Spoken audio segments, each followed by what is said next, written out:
Hey guys, and welcome back to another video. Today I want to talk about the super goblins. I want to use them in war and after that a little bit in Legend League. That's kind of the goal for the video. We want to try them out, see how strong they actually are, because I feel like they're one of the stronger super troops. I don't really see the Warbreaker being too big of a game changer to the normal Warbreaker, because like multi-inferno, like the big strength of the Super Wallbreaker is that you can wallbreak into multi-inferno towers pretty easily. But to be honest, there are not too many multi-inferno towers, so it's kind of like a wasted super ability because, well, everything you can do with Super Wallbreakers, you can do with normal Wallbreakers even better. Obviously, it's more risky, but it's better. And that's it.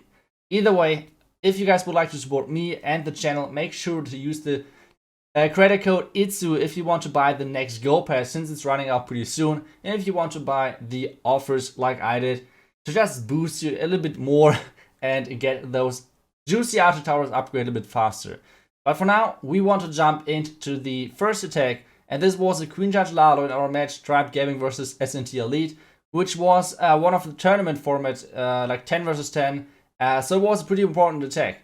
So this one was with Queen Charge Lalo, and if you guys are wondering, iTzu, you said you will bring the goblins into the war. Where are they? Like, where are they hiding? Well, it's basically they're in the clan castle, they're in the blimp.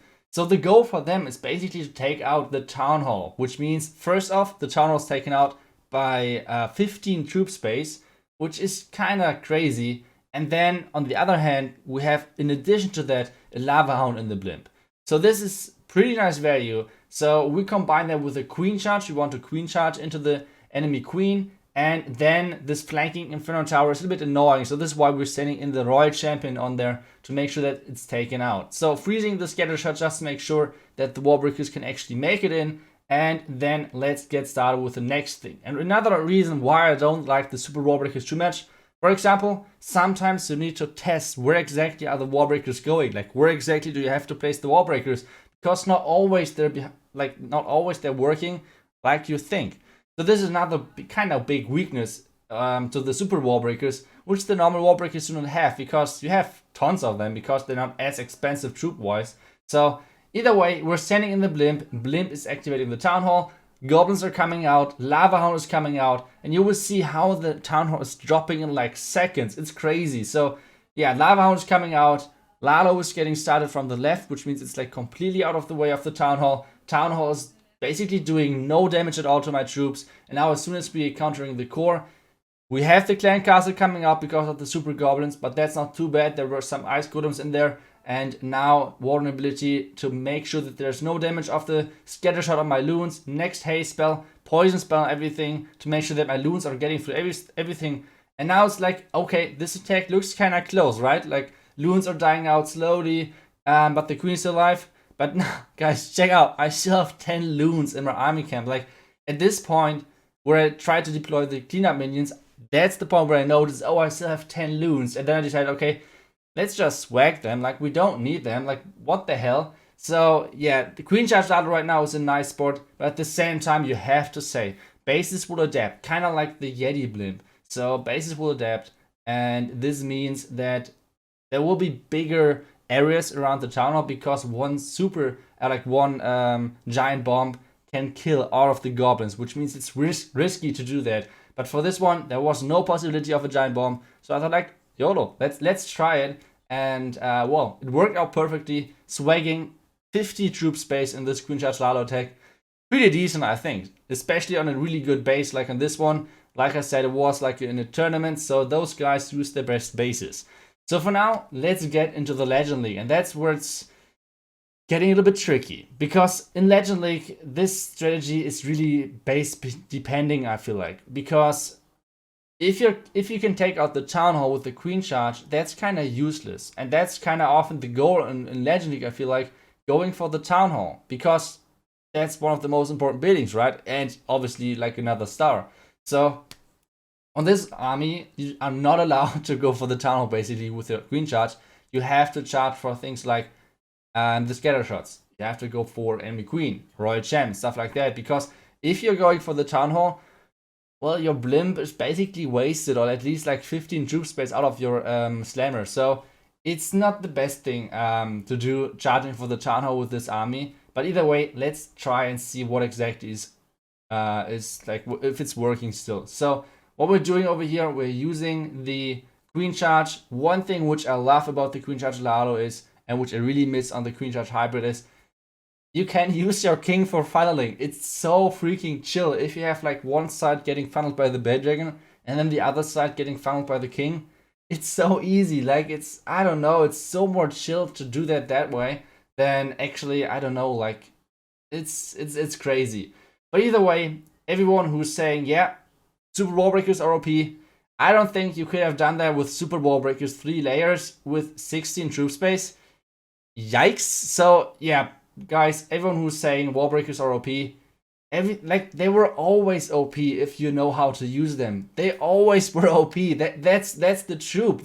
But at the same time, it's really hard to master. So I feel like the combination of the high troop space, which the super wall breakers have, and obviously the big safety, I feel like they're decent, but they're not OP. Like, a top tier player with normal wall breakers, obviously it's risky, but they have way more possibilities with them. So I don't really see them being too strong or anything like that.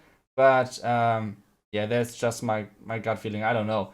But just like a small calm down to all of those guys out there who are saying, oh my god, Clash of Clans is broken. I don't know. Either way, on this one, like I said, it's kind of tricky sometimes, especially if you're flying with your Lalo above the Town Hall, because this means you sometimes even need the warden ability, even though you do not want to use the warden ability for the Town Hall, which I had to do. The loons are slowly dying out, and well, at this point it's getting really tricky, because we have an air defense, we have a wizard tower, we have a single Inferno tower, so we should at least get high percentage, and this is why I was talking about this with like this army. I feel like it's really base depending. I feel like bases will slowly adapt with giant bombs around the town hall. So I think it's super risky to run in Legend League. But either way, it's fun. That's the main thing about it. So I think it's super fun. It's a super big challenge. And yeah, it's one of the coolest armies right now in the game, I feel like. Maybe not the strongest, but at least one of the coolest. And either way, we got actually... It's pretty close, right? It's pretty close. Take a look at the time. One loon surviving, and this one loon is clutching it because it will attack the cannon and the elixir collector at the same time. This means it's going to be a 3-star. If you guys are saying, it's a replay, obviously it's close. Take a look, once again, a look at the time.